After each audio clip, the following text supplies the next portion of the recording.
Hi, this is Tony Williams, a senior fellow with BRI, and we're pleased to bring you another episode of Scholar Talks. On this episode, we're honored to have scholar Ben Kleinerman, who is going to discuss his book, The Discretionary President, The Promises and Peril of Executive Power, as part of the American Presidency series. The guiding question for this series is, what are the constitutional powers and limits of the American presidency? Now, Dr. Benjamin Kleinerman is the R.W. Morrison Professor of Political Science at Baylor University, where he teaches classes on political thought and political institutions. He is also on the board of directors of the Jack Miller Center, and he's written for a number of scholarly and mainstream publications, and is the author of The Discretionary President. Ben, I want to thank you very much for joining us. Thanks for having me. This is fun. Great. Well, I really love your book because it really taps into an issue of, how much power, does a president have, especially in terms of responding to crises and acting with discretionary authority. What I really love about it is it just approaches the question along the way from so many different angles, right? You have some political philosophy in there with Hobbes and Locke, and then looking at the founders and Lincoln and the progressives and some modern examples. So it's a really comprehensive look, right? It's not just, you telling us, but how all these different sort of authorities and actors have looked at the question. So really, really thoughtful. Well, let's jump right in. So if you can just simply, define for us, what is discretionary presidential authority, and maybe give an example. And then maybe as a follow-up, we can ask, what are the promises and perils, as you stated, of the exercise of that discretionary authority? Yeah, so I think generally, what I'm trying to define by discretionary presidential authority is those times when we need the president to act in ways that the law might not have specified, or even in the most extreme examples, against the law, against what the law specifies. We needed the president to act in those ways because the situation requires it. So the classic example, I'd say, is Lincoln's suspension of the writ of habeas corpus at the beginning of the Civil War. Given the situation, given that troops are supposed to be going through Baltimore on their way to DC, and Baltimore is a kind of hotbed of Confederates, he needs to settle the situation, but he doesn't have the legal authority. Essentially Congress is given the authority to suspend the writ of habeas corpus. He does it anyway. The question is, should he have, or how do we justify such authority? Because we don't want presidents to be able to do it all the time, right? We don't want them to just be able to set aside the law whenever they want. But at the same time, there are times, Lincoln's example being the case par excellence, when we do want them to set aside the law. So that's what I'm wrestling with in the book, because what I'm trying to argue in the book is that it's really important that presidents have this authority, and it's really important that they not have too much of this authority, so. and that's really, so you would say, the promise and the peril of that authority. So, all right, good. Now, the founders themselves, interestingly, had somewhat differing views of that discretionary executive authority, and there was sort of this debate, dialogue between Alexander Hamilton, and James Madison. Can you explain that a little bit? So Hamilton is, I'd say, the John Yoo of the founding generation, if you will. Although I wouldn't say he goes as far, but he wants a powerful executive, and he wants a powerful executive or president rooted in the Constitution, that the president's discretionary authority would be understood as primarily constitutional. And how far that goes, I wouldn't say it goes as far as the imperial presidency people now go with it, but it's still rooted in the Constitution and going fairly far. So the various things the president needs to do that are outside the law of Congress would still be inside the law of the Constitution, if that makes sense. Yeah.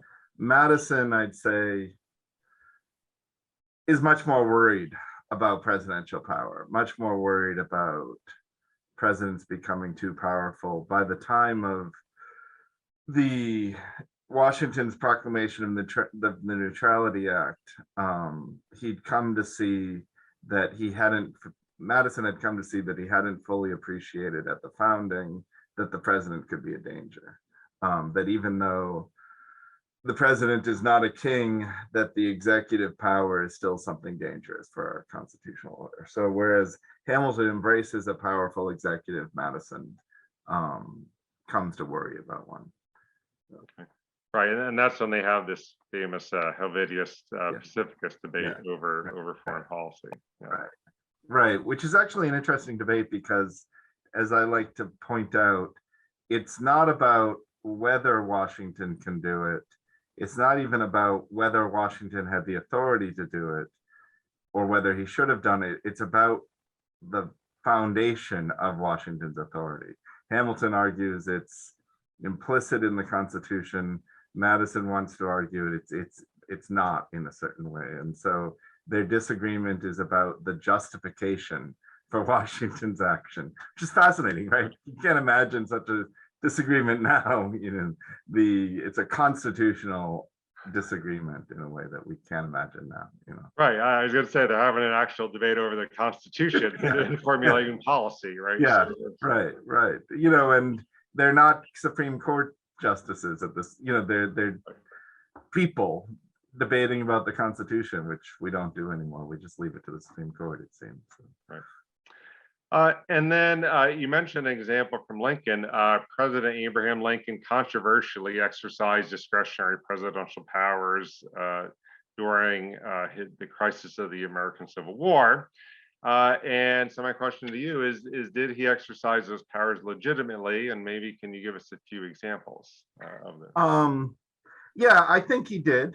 I have a shrine to Lincoln in my office with a bunch of, I sometimes use it as my Zoom background with Lincoln busts and things. So I like Lincoln, and I do think it was legitimate, but the question again comes back to why and how it's legitimate. It's not just legitimate because Lincoln says it's so. It's legitimate because the politics of the time and the situation requires it, which is, I think, really important in terms of understanding discretionary presidential authority. It's not inherent in the Constitution itself. So in that way, I think I end up disagreeing with Hamilton when I characterize as Hamilton's position. It's necessary in those situations that require it, which then invites a judgment by the people at the time and by later peoples as to whether that's true. So it's always something that invites judgment. So unlike other legal kinds of exercise of power where the power is inherent and you can't judge it because it's already there, discretionary authority is always inviting judgments. And so the question as to whether Lincoln had the authority to suspend the writ of habeas corpus during the Civil War, the Supreme Court in Ex parte Merriman says no. So you could say, well, then he doesn't. But I think that's not quite right. We can still judge it politically independent of what the Supreme Court says. So. Right, and unless I'm mistaken, he took his actions to Congress, called them into a session, and sought to offer up the exercise of that authority to the people's representatives. Yeah, although even there, he waits a while to do that. He doesn't make it entirely clear that he needs their authority. In fact, one of my arguments in the book is that it's actually, in a certain way, dangerous for Congress to have that authority because it's harder to judge when Congress exercises it than when the president exercises it. It's easy to judge one person who's misused it, but I'm not sure we want Congress voting on whether to, start arresting people arbitrarily. That's called bills of attainder. The Constitution is pretty explicitly takes that away from Congress. So one of my arguments is that it's actually good for the one person to exercise these powers because that one person can more easily be judged. for how he's doing with them. Okay. And judged by whom then? You said is the Congress, is it the people? Is it Congress? It's the people, and impeachment has to be the most. The constitutional means of judgment is impeachment and reelection. So if the people think he's abusing his power, they can impeach him through Congress. They can also choose not to reelect him. So there are means of judgments in the Constitution. Right. Okay. Very good. Yeah. No, that clarifies it. And so, how did President Woodrow Wilson and the progressives view this discretionary executive authority? Because they had a sort of somewhat differing view of the founders' Constitution, as I read it. I think at its heart, Wilson thinks the Constitution is insufficiently powerful for the president, which means it needs to be supplemented by kind of rhetorical authority. And so the insufficient power means more power for the president has to come from popular opinion rooting presidential power. I mean, in a way that's related to what I just said about presidential, if in the course of World War I, there's a lot of aggressive repression of free speech and such, and of the people in America, initiated by, in a way, Wilson, and it illustrates, and initiated by not only Wilson but representatives. And so World War I actually illustrates well why it's not always the case that you want the people judging these things, because sometimes the people decide to do things that are rather have a large degree of repression. So that's what I worry about with Wilson and the progressives, is in a way too much popular opinion. Too much popular opinion isn't necessarily a good thing. All right. Is this seen maybe in the debate over the Versailles Treaty? Wilson sort of doesn't see it getting through the Senate, probably, but he's going to take his case directly to the people with this whistle-stop tour and try to whip up popular support for it. Yeah, well, there's that, and that ends up causing this in Jeff Toulis's book, The Rhetorical Presidency. He illustrates this pretty well, that it causes this problem where Wilson is saying one thing to Congress and one thing to the American, and a different thing to the American people, and Congress kind of gets frustrated because they don't understand what Wilson's actually saying. And so precisely by going around the constitutional processes and trying to go to public opinion, Wilson short circuits, if you will, or not short circuits, breaks a circuit in the constitutional order. Right. And so my final question is can you give some examples in the 20th or 21st century, more recent history, that illustrate the necessity as well as the dangers of discretionary authority? And maybe give some famous examples of how presidents have exercised this, maybe for good or for ill. Yeah, so the example I used to give in my class when it was more immediately relevant because they remembered 9/11.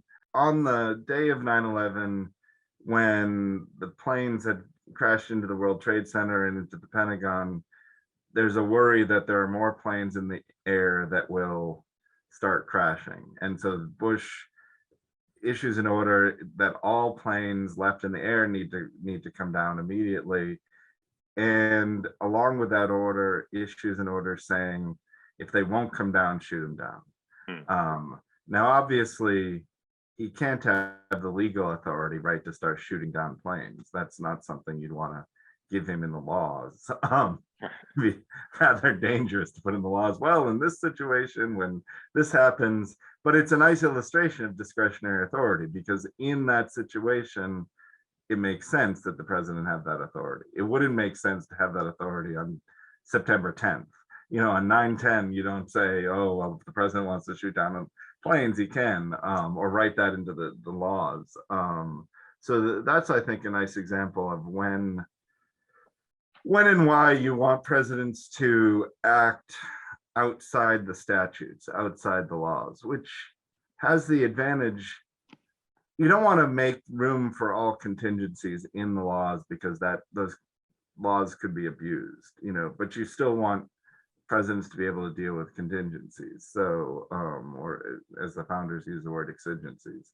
So 9/11, I think of another. I mean, one of the things I'm exploring in my current book is the extent to which, in Hurricane Katrina, I think a lot of people wanted Bush to exercise the discretionary authority to just send troops in and help people out, but yet there were statutes standing in the way. So I think in that case, was a desire for an energetic president that didn't go beyond the laws. I mean, the governor of Louisiana never formally requests him to do it, so he technically couldn't, and listens to the laws. In that case, I think everyone at the time wanted to see the National Guard come in and help people, and you never see that in the way that we would have wanted. So, in other words, that's another time when we want presidents to exercise discretionary authority. I guess you could say some of the things for which the Trump impeachment went forward were perhaps abuses of presidential authority. So, in those cases, President Trump was using authority independent of the laws and perhaps abusing them.